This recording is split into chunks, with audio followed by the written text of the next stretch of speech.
Okay, so you can refer to the slides or refer to the notes that I have put in the Google Drive link as usual. There should be two sets of notes, two sets of slides because we are considering in week 11. Okay, we will cover chapter 9 and also chapter 10, inshallah. So in chapter 9, we have two subtopics. Okay, so two subtopics. There's only two subtopics. So let me present the slide first.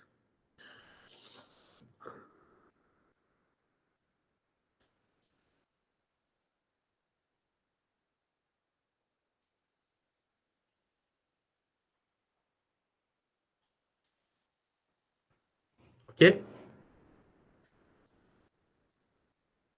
Right, so the topic will be fluids and solids. Okay, fluids comes from the word verb, is a liquid and gas. That's why we call it as fluid. And solid is now you know as what is solid. So this is a chapter 9.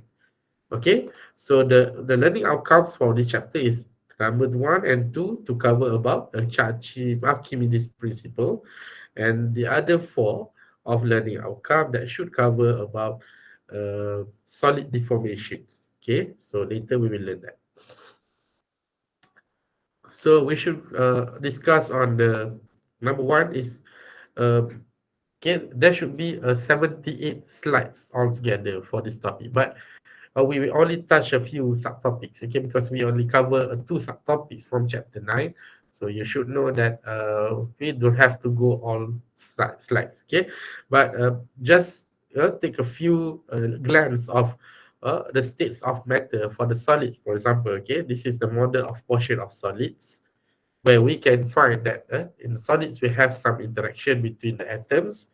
Okay, a solid consists of the trillions of segments like this with spring connecting all of them. That means between two adjacent atoms, so it represents some elastic nature that we call as interatomic forces. Okay, interatomic forces between that.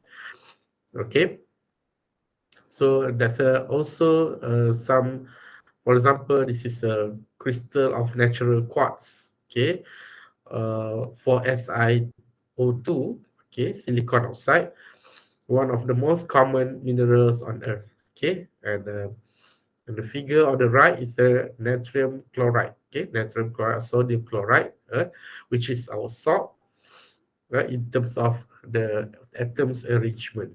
Okay, so in solid there are two classification, which is a crystalline solid and also a subamorphous. So this is the examples of the crystalline solids, and this is the arrangement for the amorphous solids. Okay, so we see what is solid deformations before after this, but we now go to straight to the this part. Okay, so now can see that the density will be coming from the mass per unit volume, where the mass has some SI unit of kilogram and volume is has SI unit F meter cube. Okay, so kilogram per meter cube equal specific for density. So these are the table shows some density of some common substances. Well, for instance, we have substances such as ice, aluminium, and goes to the substances more like fluids. For instance, we have water at 1,000 kilogram per meter cube. Okay, and lastly, the helium. Okay, all values are at the standard atmospheric temperature and pressure, okay, defined as 0 degrees Celsius and 1 atmospheric pressure. So we are not focusing on the density, but from density, we can also we should know about a pressure, okay, which is the pressure is the force per unit area with the unit of Pascal or Newton per meter square. Okay, that is what we call by pressure. Okay, so let's say in a static fluid like this, all points at the same depth, okay, all points at the same depth are the same, will have some the same pressure. Okay, so that's the force in F1 and F2. Okay, it is F1 and F2 here are equally in value, but not in the same, not the directions. So we consider that when we consider force between F1 and F2, it can cancel out each other. Consider a fluid in a container, such as a water in a bucket, when a fluid is at rest in the container. So I'm telling you just now, fluid is a liquid and gas. That means either liquid or gas. Okay, when fluid is at rest in the container, all portion of the fluid must be in static equilibrium. Okay, which means at rest with respect to the observer. Okay, all points, let's say all points at the same depth as F1 and F2, okay, must be at the same pressure. So we are saying that when we considering point in F1 and point in F2 towards this mass, okay, for instance, we have some mass, so it should give you the same pressure, okay, on the right and pressure on the left. Okay, so the fluid will flow from the high pressure region to the lower pressure region. For example, considering the small block of fluid shown in the figure, note that this fluid is not separate from the rest of the fluid. So what is the indicator of this is figure? So here, okay, we need to tell you about pressure. Okay, take a look at the figure here. The dark region in the middle of the fluid is actually a defined region within the fluid. Okay, the defined region between the fluid. The region has cross-sectional area of A. Okay, because P is a pressure and A is an area. Therefore, from the equation of, okay, pressure equivalent to a force per unit area, force per unit area, so you may obtain, and that if we obtain some same force, so we multiply area to the pressure, so we will get force. That means force at the upper region. Okay, the region has some cross-sectional area. For instance, we have A, and also at the lower side we also have A, same cross-sectional area. But in terms of pressure, that should be not the same. Okay, because in a given three external forces act on this volume of fluids. Number one, the force of gravity. Okay, we have force of gravity here. Okay, the upward force of pressure times A, the upward force of pressure times A, and number one is another force is pressure times A, but the downward force.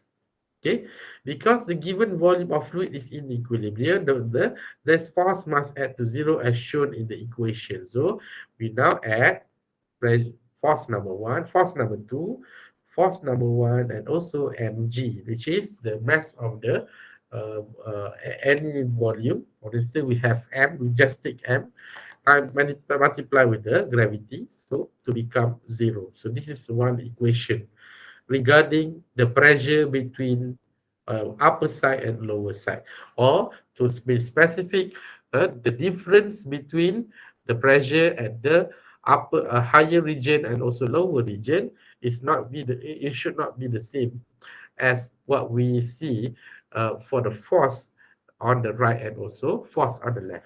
Because when we considering force on the right and on the left, the force is can be cancelled out because the pressure are the same. Okay, because the pressure, they are at the same level, so the pressure are the same. But when you considering this figure, you can see here there should be a P1, that means pressure number one, and this is P2, pressure number two. Is not the same pressure. That means pressure at P1 is much more lower compared to pressure at P2. That's why when you are diving into the pool, or for example, a swimming pool, you can feel a little bit um, hard to breathe or hard to whatsoever, because the pressure at the very depth or at a certain depth, okay, can actually pull, okay, try to have a higher region or give high pressure compared to pressure at the surface level. So in that case, okay, then we can talk about difference in pressure in the what we call as buoyant force. Okay, so in Archimedes principle, okay, we go straight to Archimedes. So Archimedes principle states that any object completely or partially submerged, okay, the word is completely or partially submerged in a fluid is buoyed up by a force with magnitude equal to the weight of the fluid displaced by the object. Okay, that means the buoy, that means when you put some object is either partially submerged, okay, tenggelam separuh, or fully submerged, yeah, in the water or in the fluids. For instance, the fluid, I use the word fluid because it's not just water. Maybe when you put it inside the gas, okay, it also can cause you, it also can give you a buoyant. Buoyant. Buoy is a word for the force that goes upward. Okay, like when I'm saying the gravity is going downward, the buoy is always going upward. All right, so that's why we call it as buoyant force. Right, so you have all probably experienced Archimedes principles, for instance. Okay, so it is relatively easy, for example, to lift someone if you are both standing in the swimming pool. However, lifting that person on dry land may be a difficult task.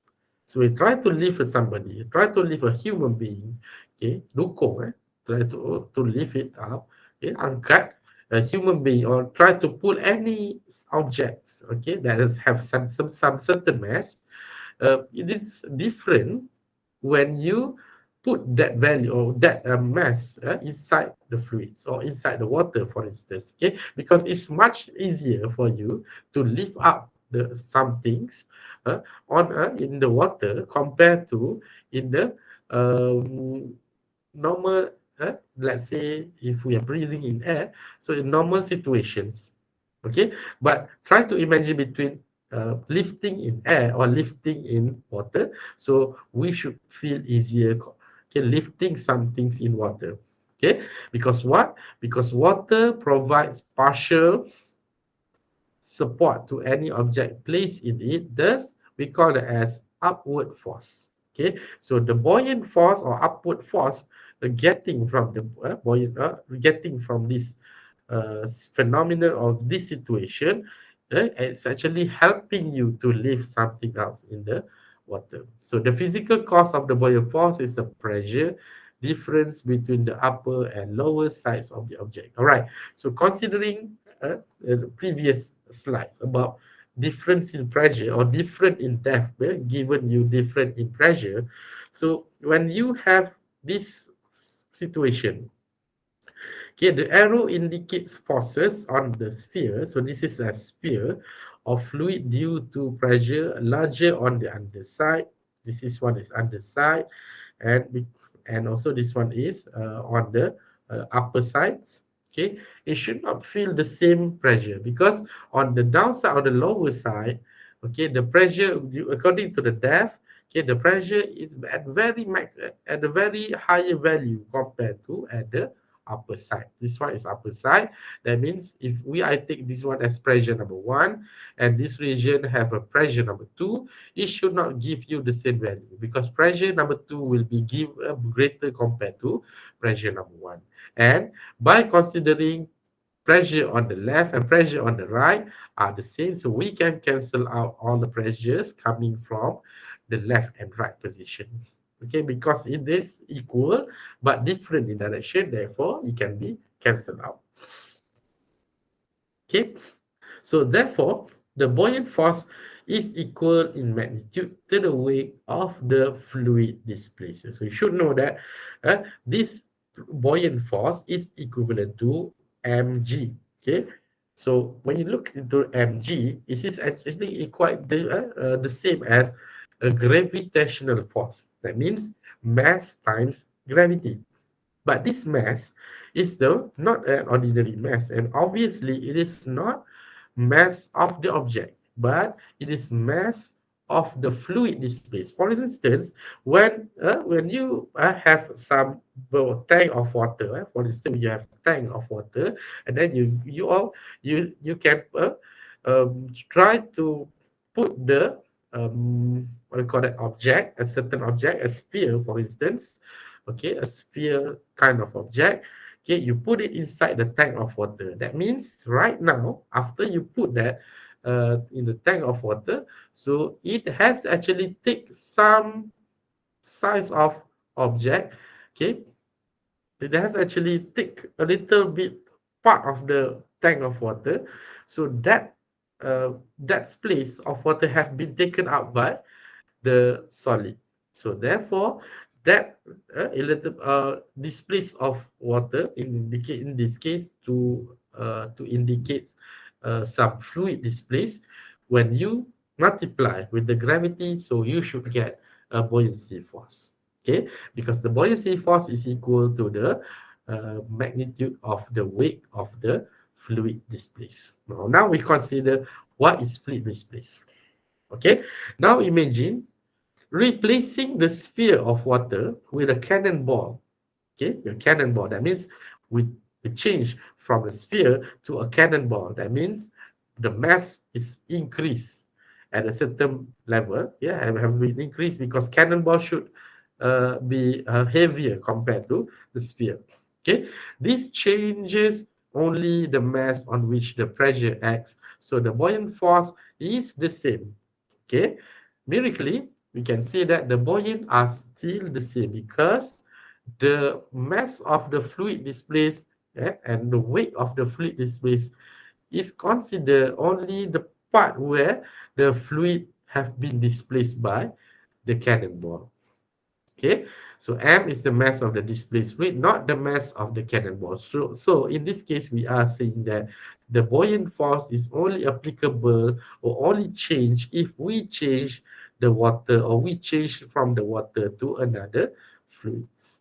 Because the moment when you change the fluid, so it's also change the mass of the fluid. And therefore, when you change the mass of the fluid, it influences um, the weight of the fluids. Okay, so now let's look at this figure. Okay, by just now we are saying about the pressure. Okay, pressure number one and pressure number two.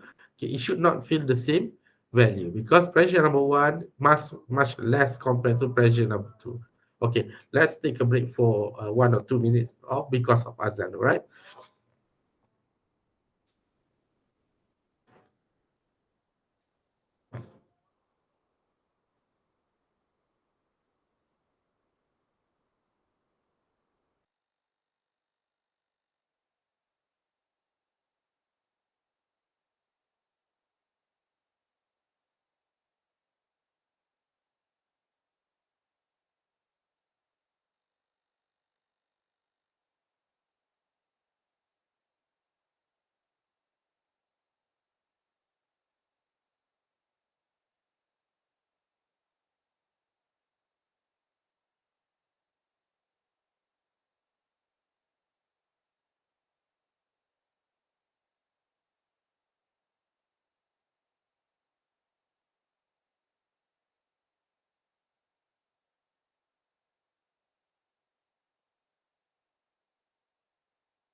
Okay, so let's continue.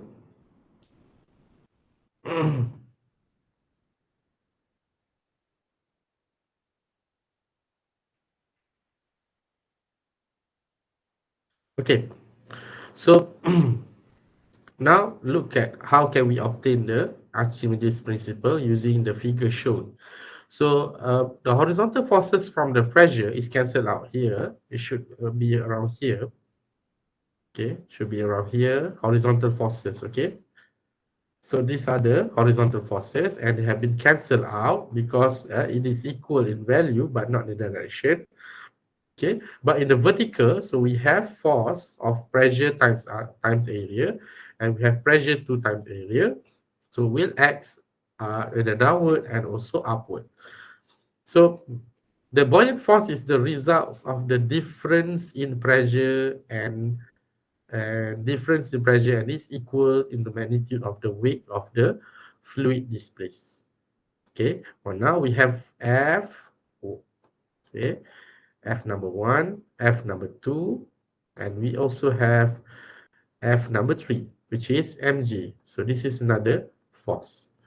Okay, so when you put it inside here, we can have some difference in pressure. This is a difference in pressure between pressure number 1 and pressure number 2. Okay, we can factor out the area because area is the same.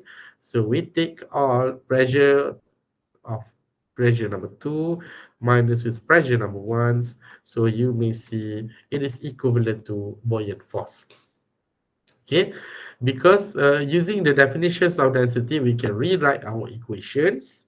Okay, because this mass, okay, is a mass of the fluid displaced. Remember, mass of the fluid displaced. So when considering density equivalent to mass per unit volume. Okay, remember mass per unit volume, and then when you take the mass, so mass is equivalent to density times volume. Okay, density times volume. Remember, this is the density of the fluid because the density of the fluid should be given by mass of the fluid divided by a volume of the fluid. So it should be density of the fluid and also a volume of the fluid. So you can put it here. Okay, mass of the fluid is equivalent to density of the fluid times weight, volume of the fluid. So you can see we can obtain that the buoyancy force based on our understanding between the pressure of difference in pressure from the upper side and lower side.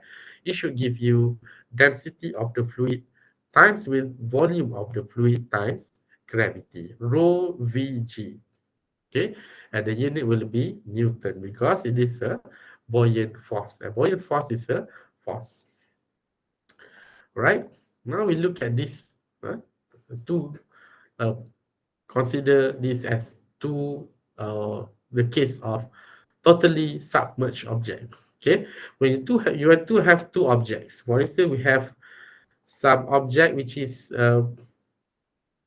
density of object lower than the density of the fluids. So maybe we get in our general terms, if the object that have some density less than the density of the fluid, it should be going upward. It should be floats at some level. Okay, for instance, we have ice that have, and then you put it inside water. Okay, so the ice will have a density less than the density of the water, so it should float. Okay, it should floating, and it should give pointing upwards, and there is some, it should give you some acceleration in upward position. So in this case, we are saying that when you comparing with the density that have greater object that have greater in density, greater than the density of the fluid, okay, the net acceleration or the net force, it should be going downwards. Okay, so therefore we can actually get that due to the our general terms of buoyant force, which is a density of fluid equals to, normally we have a density of fluid equals to volume of the fluid. Okay, remember volume of the fluid. But okay, this one is very interesting. Okay, when you fully submerge the object, that means it have taken out some space, some volume of fluid. That object, okay, so that object, let's say the object is in the cubes or cuboid in shapes. Okay, so that means the cuboid have taken up a cuboid size of fluid inside the fluid itself. So therefore, we can have a roll of fluids, okay, times with a volume of fluids times G. But remember that volume of fluids, it can also be known as volume of object. Okay, it can also be known as volume of object because the object that taken out some volume in fluids have also is equivalent to volume of object, because volume of object and volume of fluid should be the same. Okay, when the object is totally submerged in the fluids. Okay, so therefore the buoyancy force should be equivalent to this equation. But now, right, let's consider an mg, which is the um, gravitational force.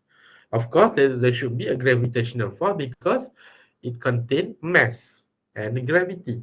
So mass of object can be referred to the density of the object times with the volume of the object. Okay, so when you have some net force going upward, okay, net force or net acceleration going upward, so you can get the value of B minus W. That means the buoyancy force minus weight.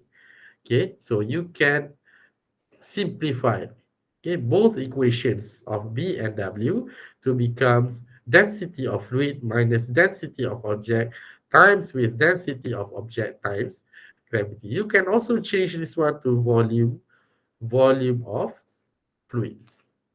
Okay, so density of fluids minus density of object times with the volume of fluid or volume of object times gravity. Okay, both can go on both ways. So from this, we can also obtain some net force. Okay, so let's go to this part. Buoyant force and Archimedes principle at a floating object. Okay, for the floating object, we may see that consider a partially submerged object in static equilibrium floating in a fluid as shown in this figure, this one.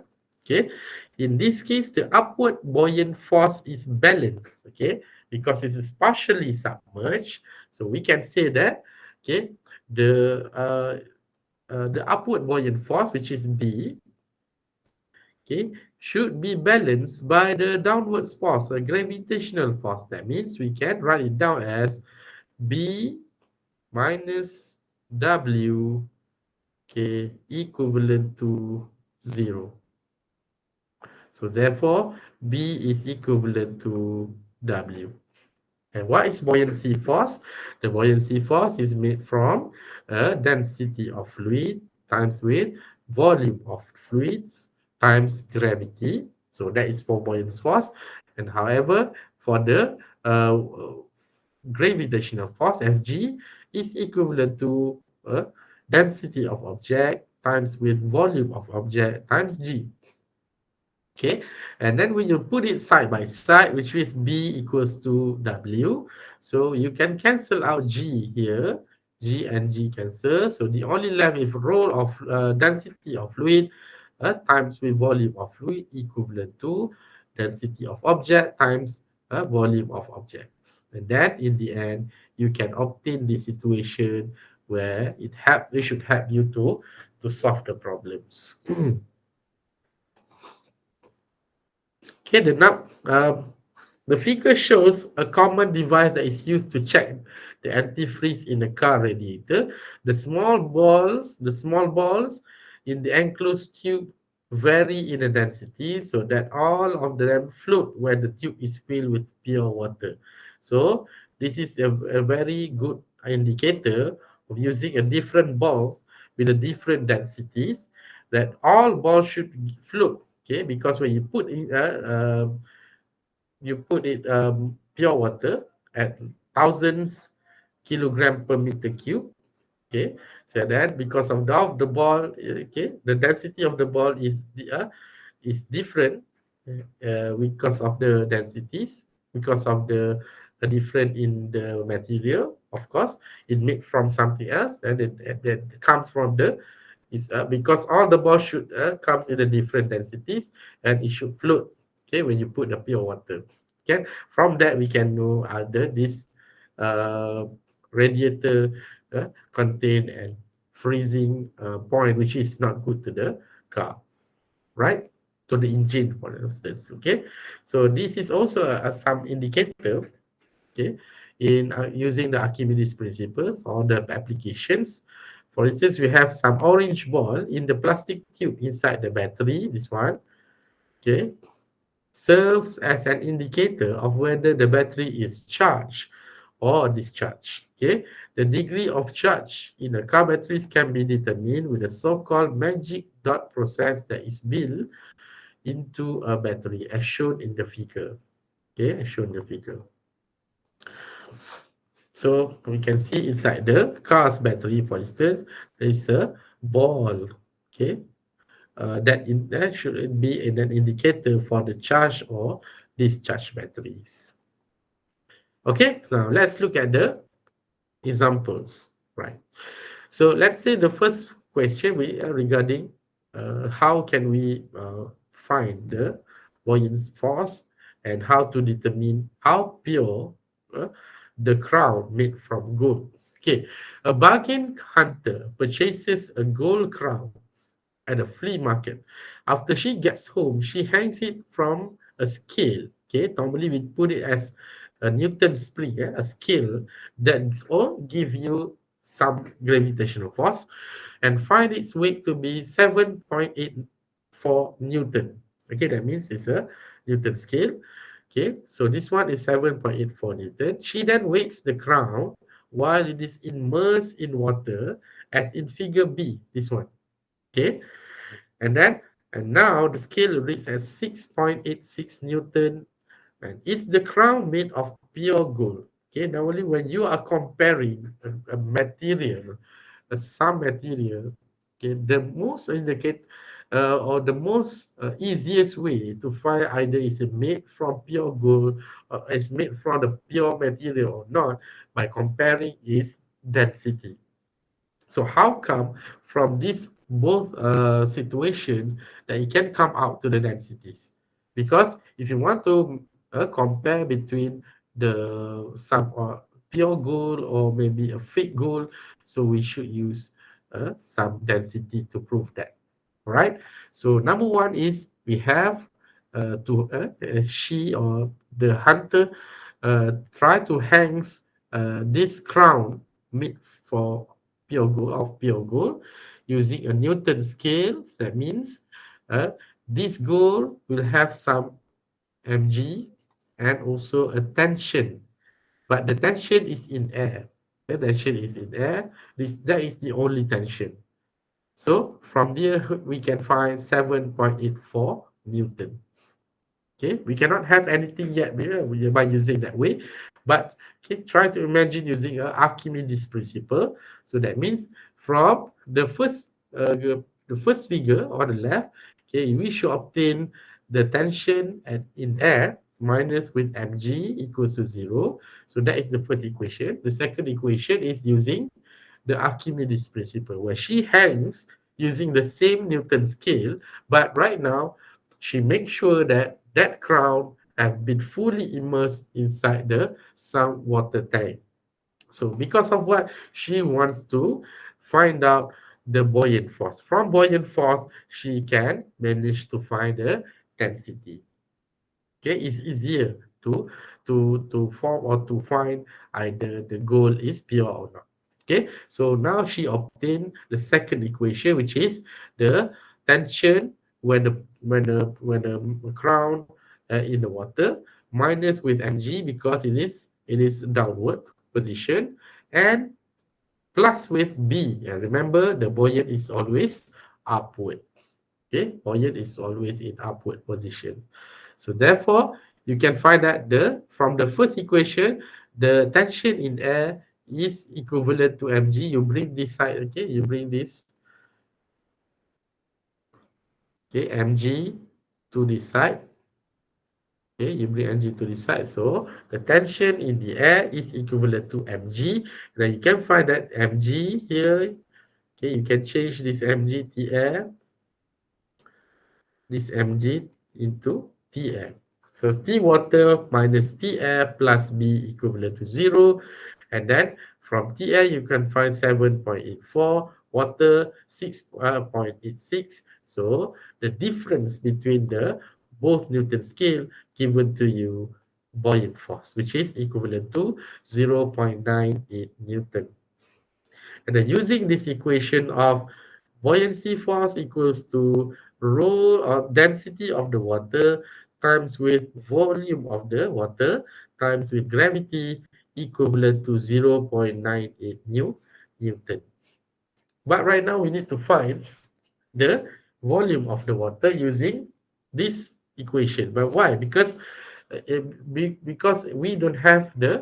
have a density of water, okay, but we don't have the volume of the water. In order to find the density of the crown, we need to have some volume of the water, because the volume of the water is equivalent to volume of the crown. Okay, remember, we find first the volume of the water.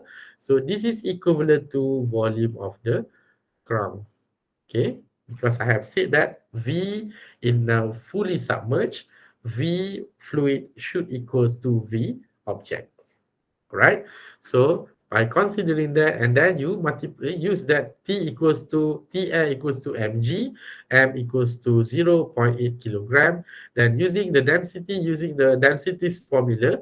So density of the crown is based on mass per volume of the crown, that is equivalent to volume of the water. So you may find that this value, and then try to compare it with the pure gold. So if the value is similar to the gold, then we can easily say that the crown have been made with pure gold. Okay, so that is number one. Now let's look at the number two.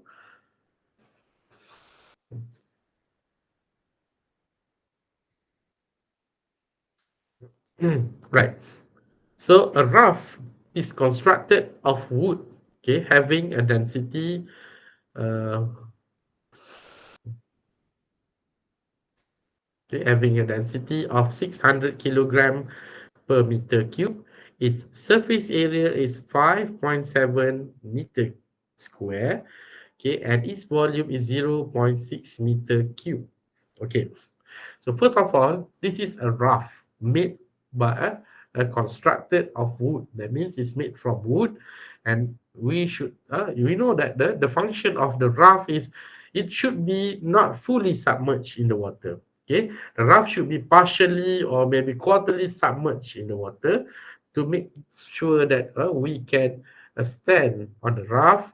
Then the raft can be put in the water, and it should be not in the water but should be on the surface level only.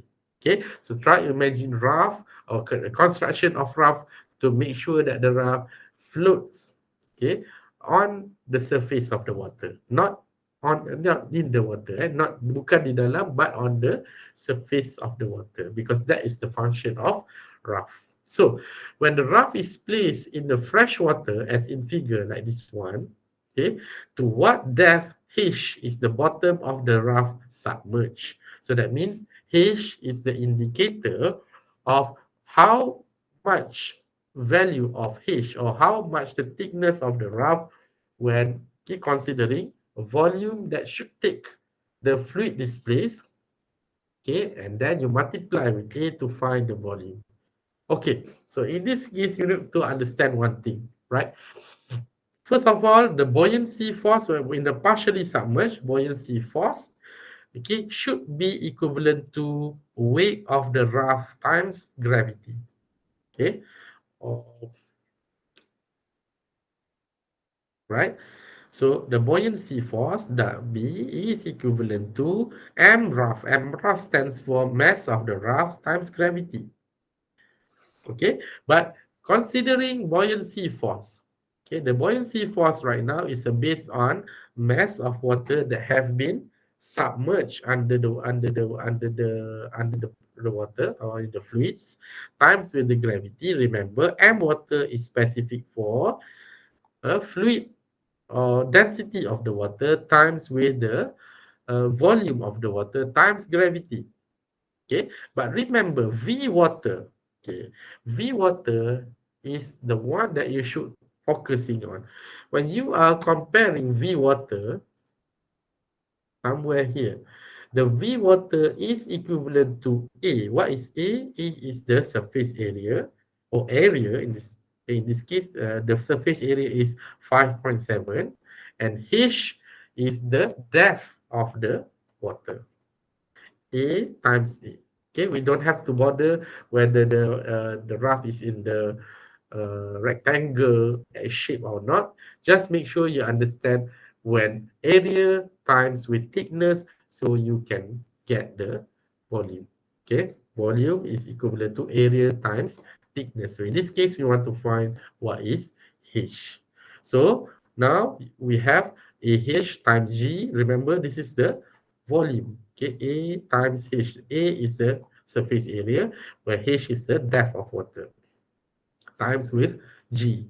That is equivalent to, because we are we have some buoyancy force equals to m rough G. So this is m rough G equivalent to the one that we have m rough G.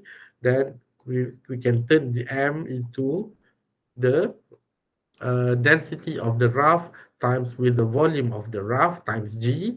And then of course we can, okay, get this equation, both equations together side by side. So rho water AH times G equivalent to rho raft V raft G. So we can cancel out the G, and then we can find that the H is equivalent to 0.0632 meters. Okay, try to do it carefully because all should be in the SI unit. For instance, we have A meter square.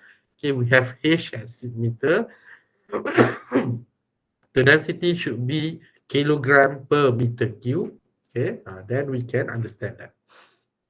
The volume should be in the meter cube also. Okay, so the value of H, or the value of the depth of the raft, should be equivalent to 0.0632 meters. Okay, let's look into the last examples for today. Okay, where we have some 1000 kilogram of cube of aluminium. Okay, aluminium, which is placed in a tank. Okay, the water is then added to the tank until half the cube is immersed. Okay, half of it immersed and half is not in the water.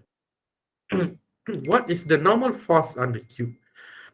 So right now we can see that in part A, okay, the question asks about normal force, and we cannot getting away from the normal force here because the aluminium is placed in the tank.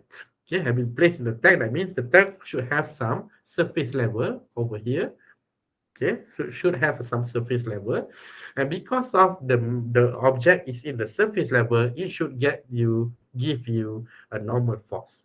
But at the same time, okay, the object have been full with the have been filled with some part of it with the water. And of course, when object have been put inside the water, it should give you some buoyancy force. And because of the mass of the aluminum is there, so by multiplying with G, so you can find the gravitational force. That should be N normal force, buoyancy force, and gravitational force. So the first question is, what is the normal force on the cube? Okay, the normal force on the cube started with the volume of the aluminium. Okay, because what? when you have three different forces, for instance, we have normal here, and this one is the gravitational force, and this one is the buoyancy force. Okay, so in the end, we don't have the volume of the, because we need to calculate the buoyancy force of the water.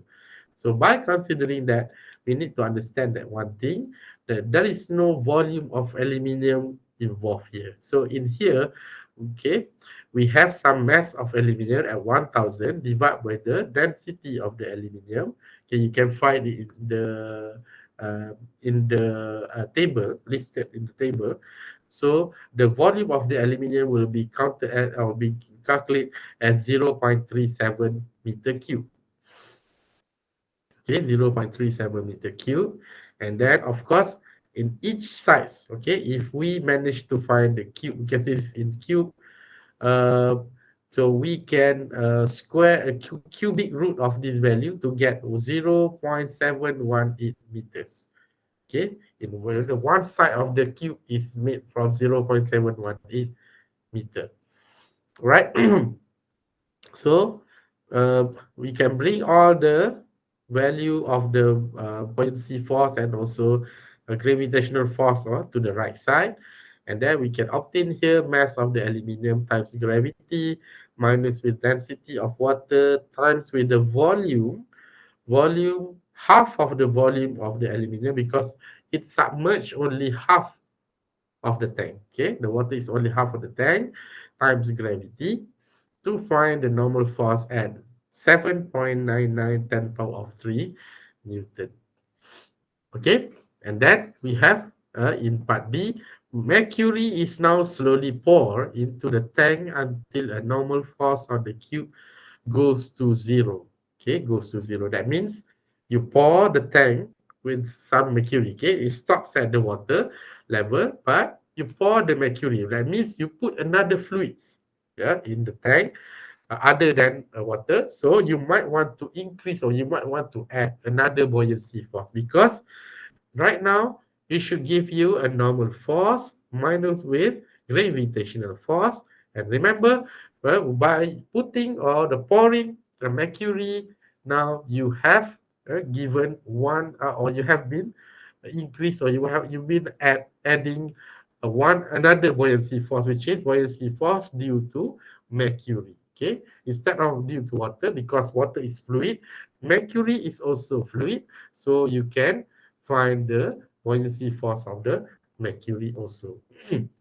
So, and then that mercury, okay, have made the normal force become zero. So everything should be going to the other side, and the only left is will be mass of the aluminium times gravity minus with mass of the water. That equivalent to 7.99 10 power of 3. That is given by the normal force here.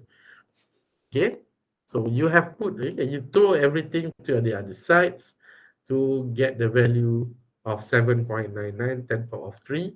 So therefore, from here, you can find that the H is given by 0.116 meter. So you can verify on your own.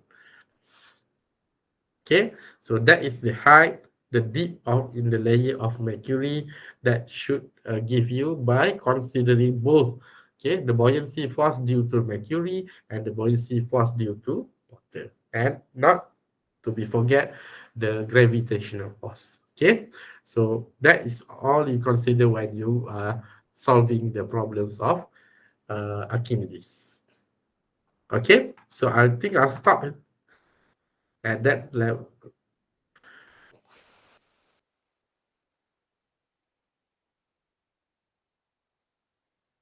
right? So, okay, so I think we'll continue later in chapter 9, and we will continue back on chapter 10, inshallah, tonight. Okay, our online class. So hopefully I can see you around. Thank you very much.